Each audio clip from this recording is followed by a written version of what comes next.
SWCA Environmental Consultants is celebrating our 30th anniversary. Founder Stephen W. Carothers talks about how it all began and how the company has grown since then. The company was started in 1981, but in 1980, the director of the museum, where I had been a biologist for 15, 16 years, came and said that the museum was having financial difficulties and that we were all going to have to be let go. So I took those contracts that I had at that time and we started SWCA. I was looking for an office and basically my good friend John Running, the famous photographer from Flagstaff, Arizona, allowed me to have a small closet space in his shop that was above Martin's restaurant, a restaurant that is still extant in Flagstaff. And I started there with a 27 character memory Remington Selectric typewriter, a telephone. We didn't have cell phones in those days. And that was the humble beginnings. In 1984, Steve incorporated his fledgling business. It was during this era that several key figures in SWCA's formation and growth joined the team, including Mark Raming and former and current CEOs Ron Borkin and John Thomas. The company would not be where it is today without the influence of John and Ron. And how it worked was they were able to take over the actual management of the company, and then that allowed me to continue to be a scientist and continue to bring in the work. I would get the work and basically throw the responsibility of managing the company, the payroll, insurance, and everything over my shoulder, and those two took it on. In 1988, SWCA added cultural resources to the mix by hiring archaeologists in Flagstaff and Tucson. One day I was sitting in my office and I happened to be looking at the Flagstaff newspaper, and once again the Museum of Northern Arizona had decided to essentially abandon their cultural resources projects and their cultural resources team. I called Dave Greenwald and said, hey, let's join SWCA. It was a tremendous increase in our revenues and a tremendous increase in the number of people that we had working for us, and expanded our services greatly.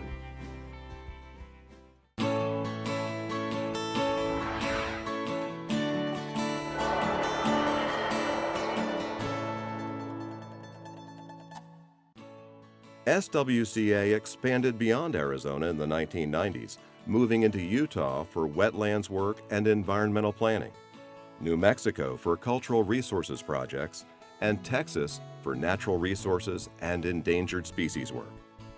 We began to expand SWCA geographically into the adjacent states in the late 1980s and early 1990s. We basically followed the opportunities. We went where the projects were, and that's something that we continue to do today. At the end of the decade, SWCA established an employee stock ownership plan. The employee stock ownership program is one of the secrets of SWCA's success.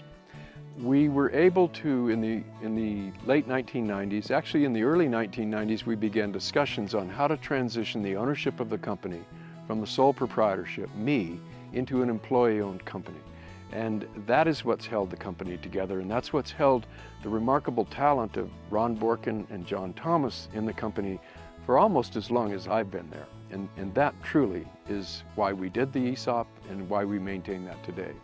There's no question that the motivation of the employees is tremendously enhanced by them realizing that they're owners of the company as well.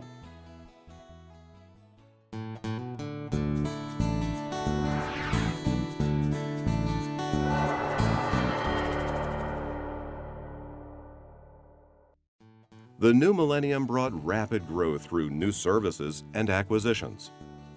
We realized that if we were going to continue to grow, that one of the ways we could accomplish that would be through acquisitions of smaller consulting firms that were available at the time. And we did that. We continued our organic growth, hiring a person at a time when that right person became available. But we really took off with the acquisition of other groups, RMW Paleo in California, the Fishman Group in Portland, Oregon, the Morrow Group, again in California. It's just been a tremendous growth factor for us to acquire those other firms. One of the defining moments for SWCA in the new millennium was the putting a board member on, an outside board member, Robert Perry, who had been with Dames & Moore for 42 years, another consulting company. He came into the company and helped us with facing the new millennium's challenges, the growth through acquisitions, organic growth through just hiring more employees, but he really helped us put tremendous systems in place that monitored our financial growth and helped us get through those times. SWCA has grown to more than 750 employees in more than 20 offices throughout the western U.S. and Pacific Islands, something Steve foresaw early on. In the very early days of SWCA's growth, I had been working at the museum for Dames & Moore, a big consulting firm. Interesting and poetic that our first outside board member had worked for Dames & Moore for 42 years.